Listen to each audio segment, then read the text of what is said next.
Opa, tudo bem? Seguinte, então, vamos fazer agora que a gente fez a questão da Ibero-Americana de Física, agora eu vou voltar para as provas, fazer a prova da Escola Naval de novo, a questão 9 da prova amarela de 2007, que vai aparecer aí, lá de matemática.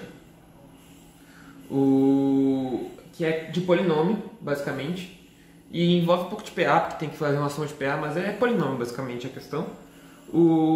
Antigamente as provas eram mais simples, né? A partir de 2016, por ali, a Escola Naval começou a complicar um pouco mais nas provas de matemática e tudo. Mas essa época era um pouco mais tranquilo. Vocês vão ver a questão ali, basicamente é polinômio e teorema do resto. Vai ser bem tranquilo para resolver. Então, como vocês viram, né? Questão 9. Ok, o que tem a questão? Ele te dá um polinômio m de x, que é um somatório, na real, né? É um somatório com j igual a 1 até 80, de 3j vezes x mais 1 na 80 menos j. Em geral, polinômios são somatórios, né? Sempre são somatórios, só que muda os coeficientes. Nesse caso, o coeficiente depende do j ali, mas pode ser aleatório os coeficientes. Então, isso é o polinômio. E ele quer saber qual que é o resto da divisão desse polinômio pelo polinômio x mais 2. Então, o resto da divisão pelo polinômio x mais 2. Ele quer saber isso. Tranquilo, quando fala resto da divisão de um polinômio por outro, a gente vai usar o quê? Basicão, teorema do resto. O que diz o teorema do resto?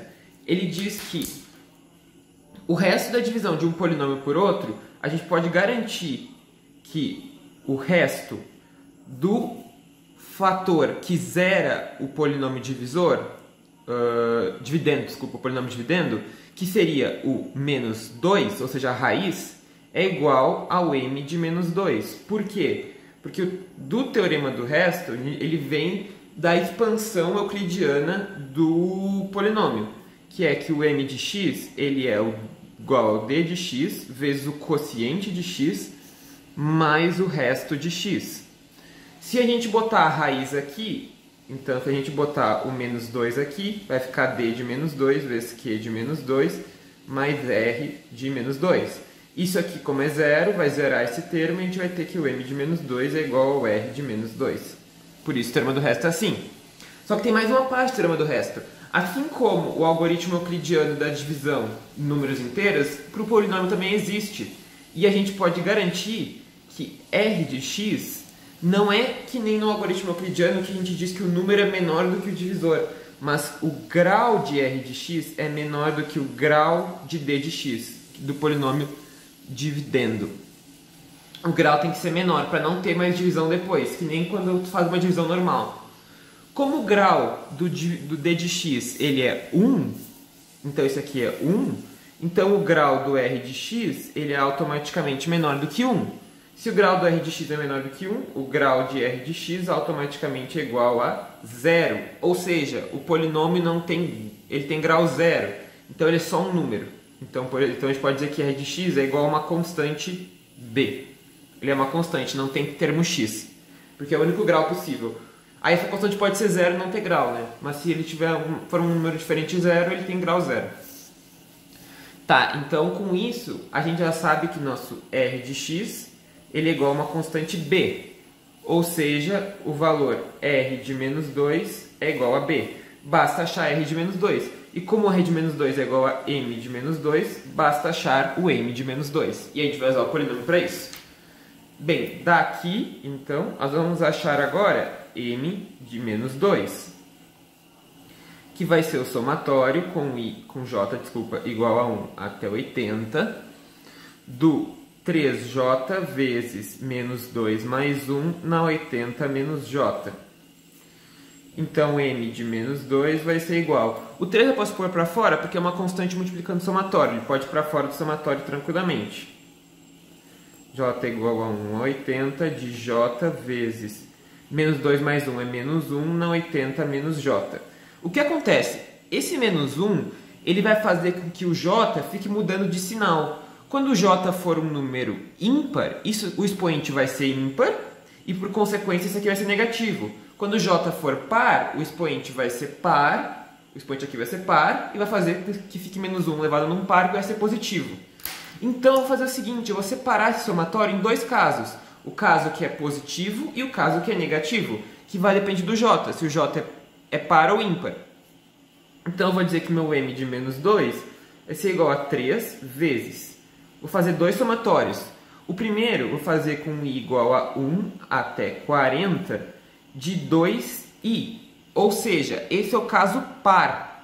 Porque agora, como eu tenho 2 aqui na frente, eu vou estar pegando só os números pares. É a mesma coisa, eu chamei o j de 2i, pegando os pares. E eu vou diminuir do caso ímpar. Que eu posso pegar o k, por exemplo, igual a 1 até 40, de 2k menos 1, que é, nesse caso, o menos está daqui desse sinal, e o 2k menos 1 é de pegar os números ímpares. Então aqui eu peguei os ímpares com sinal negativo, porque sempre quando for j for ímpar vai ser negativo, de 1 a 40, porque é metade, né? Metade é par, metade é ímpar. Tu pode enxergar que é isso se tu abrir o somatório aqui, porque às vezes talvez não fique tão fácil de enxergar. Se tu abrir o somatório, tu vai ficar que é 3 vezes. Quando o j é 1, isso aqui fica 1 vezes menos 1 na 79, que é menos 1. Quando o j é 2, isso aqui vai ficar 2, só que o sinal vai ser menos 1 na 78, que é positivo, então vai ficar mais 2. J é 3, vai ficar menos 3, porque vai ficar 77 aqui. Mais 4, menos 5, assim até 80. Então o que eu fiz aqui embaixo? Eu só separei o somatório. Esse menos 1, menos 3, menos 5 está aqui nos ímpares. E esse 2, 4, 6, etc. está aqui nos pares. É só para deixar em notação de somatório, para ficar mais bonitinha a solução. Tu poderia abrir aqui e separar também. Daí tu separava os pares e os ímpares em duas PAs. Podia ser também. Mas para ficar um pouquinho mais bonita a solução, eu separei já aqui em somatórios mesmo.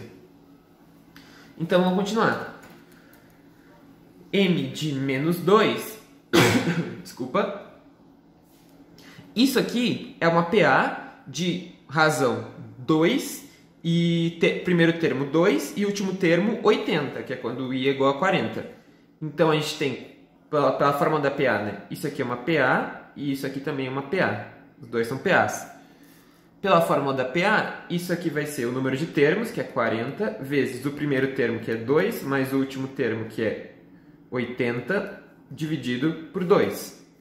Menos o 3 faz a distributiva, vai ficar 3 vezes. Aqui também é uma PA. O número de termos continua sendo 40, só que agora o primeiro termo é quando k é igual a 1, que isso aqui é 1. E o último termo é quando k é igual a 40, que é 79. Dividido por 2. Então o m de menos 2 vai ser igual. Aqui dá para simplificar, fica 20. Aqui fica 20. O 20 e o 3 eu posso pôr em evidência, vai ficar 60 vezes 82 menos 80. O que dá 60 vezes 2, o que dá 120. Isso marca a alternativa A. 120, na alternativa A que a gente viu antes. Ok? A questão é um pouquinho mais complicada que as anteriores que eu estava fazendo, mas não era nada de tão absurdo. Eu escrevi em somatório para deixar mais bonitinho, uma solução mais limpa e tal, escrevendo como somatórios. Mas a partir daqui, ó, tu podia abrir o somatório tranquilamente. Tu ia ficar que o m de menos 2, aqui embaixo, ó, era igual a 3 vezes menos 1, mais 2, menos 3, mais 4, menos 5, mais 6. Por isso que eu estava falando, que fica trocando sinal. Até 80. E aí tu fazia o quê? Tu separava em 3 vezes 2, mais 4, mais 6, até o 80, menos 3 vezes 1, mais 3, mais 5, até o 79, entre os pares e os ímpares. É a mesma coisa. Aí aqui tu tem uma PA de razão 2, e aqui tu tem uma soma de PA de razão 2 também. Ou seja, mesma coisa, dá o mesma resposta. Aqui eu só escrevi essas somas como uma somatório, tá? Deixei um somatório.